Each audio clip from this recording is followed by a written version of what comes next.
Sekarang pertanyaan berikutnya, apakah ada umbi palsu, umbi porang palsu, bibit umbi porang palsu? Ada, karena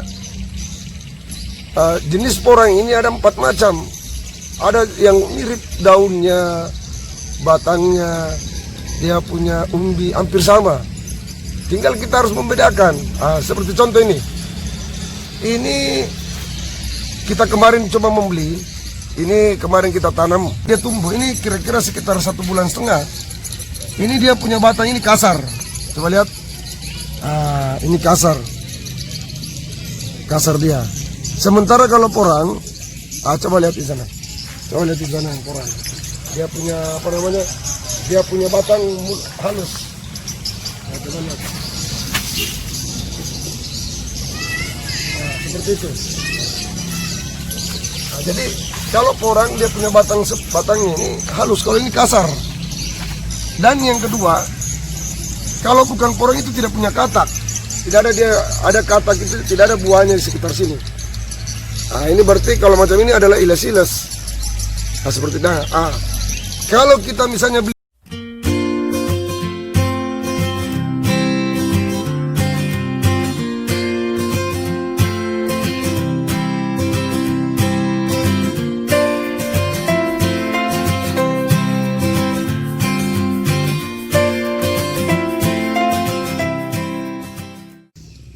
Assalamualaikum warahmatullahi wabarakatuh.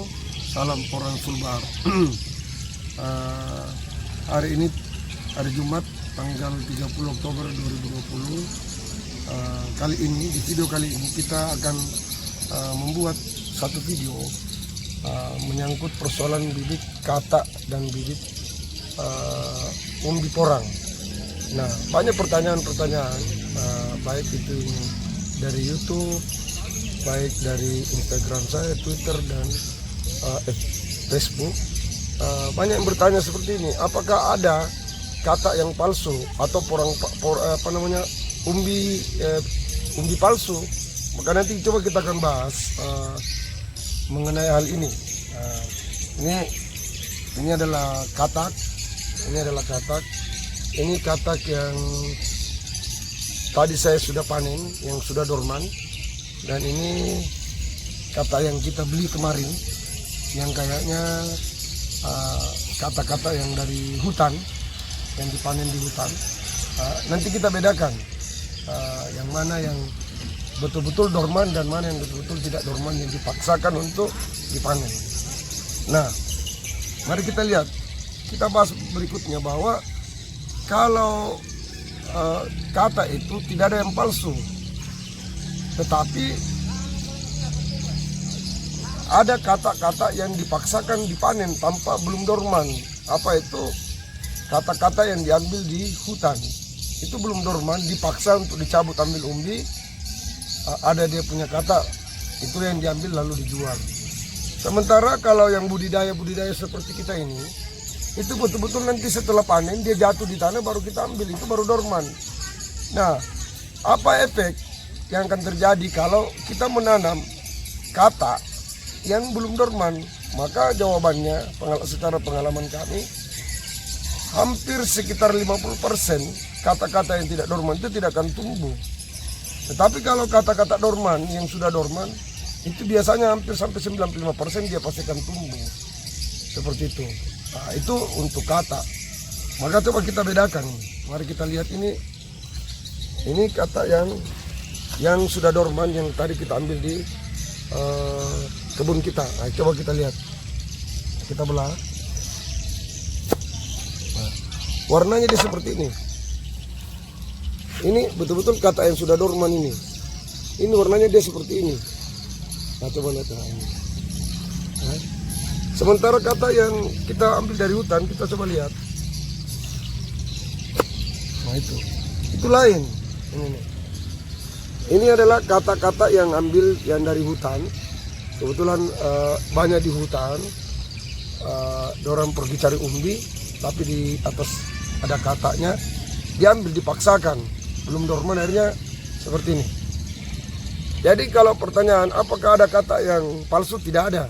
Cuma ada kata yang dorman, ada yang tidak dorman. Karena dari semua jenis yang hampir sama dengan porang seperti suwek, iles-iles walur, dan porang sendiri, cuma porang yang punya kata, yang lainnya tidak mempunyai kata.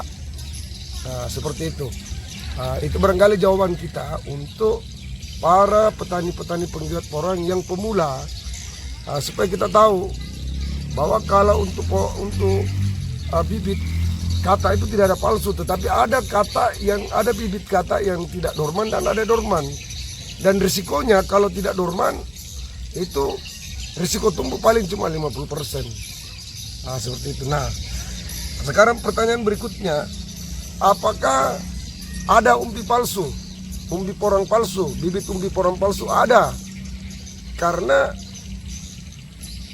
jenis porang ini ada 4 macam. Ada yang mirip daunnya, batangnya, dia punya umbi hampir sama. Tinggal kita harus membedakan. Seperti contoh ini. Ini kita kemarin coba membeli. Ini kemarin kita tanam, dia tumbuh. Ini kira-kira sekitar 1,5 bulan. Ini dia punya batang ini kasar. Coba lihat. Ini kasar.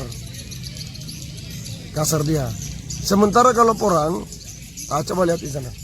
Coba lihat di sana yang porang. Dia punya dia punya batang halus. Coba lihat. Seperti itu. Jadi kalau porang dia punya batangnya ini halus, kalau ini kasar. Dan yang kedua, kalau bukan porang itu tidak punya katak. Tidak ada katak itu, tidak ada buahnya di sekitar sini. Ini berarti kalau macam ini adalah iles-iles. Seperti kalau kita misalnya beli bibit dalam bentuk seperti ini, maka kita akan susah membedakan karena sudah tidak punya batang, tidak punya daun.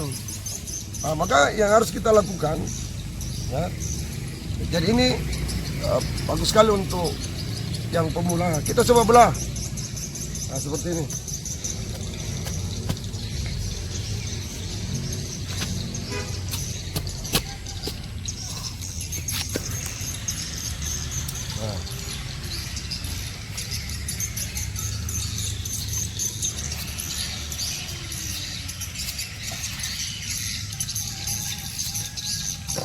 Ini dia porang, warnanya seperti ini, dan dia tidak berserat. Dia tidak berserat. Sementara kalau yang bukan walur, kita coba lihat, kita buka. Ini kita cabut saja ini. Ini kita cabut. Ini walur ini, coba kita ambil. Coba kita ambil. Coba kita belah, bagaimana dia punya warna. Ini warnanya gini. Dia keputih-putihan dan dia berserat. Ini nih, dia ada serat-serat. Ini, dia ada serat-serat. Ini yang bukan porang. Ini iles-iles. Ini adalah iles-iles. Coba lihat. Itulah yang perbedaan yang kita mau sampaikan kepada seluruh teman-teman petani porang yang baru pemula, supaya hati-hati dalam rangka pemilihan bibit porang, karena untuk kata itu tidak ada palsu, tapi ada tidak dorman dan ada dorman. Kalau yang rata-rata yang tidak dorman itu rata-rata yang diambil di hutan, dipaksa untuk dorman, diambil di hutan, umbinya dicabut, ada katanya lalu diambil.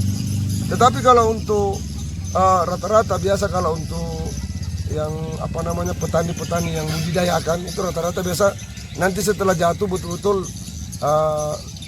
sudah terlepas dari dahan, buahnya dari dahan, katanya baru diambil, sehingga itu yang biasanya bagus untuk ditanam. Sementara untuk umbi juga seperti itu. Ini kejadian kita ini kemarin ada berapa pohon ini di sekitar sini yang ternyata sulit sekali kita membedakan, karena kita tidak dalam keadaan utuh, tanaman itu dalam keadaan utuh kita tanam.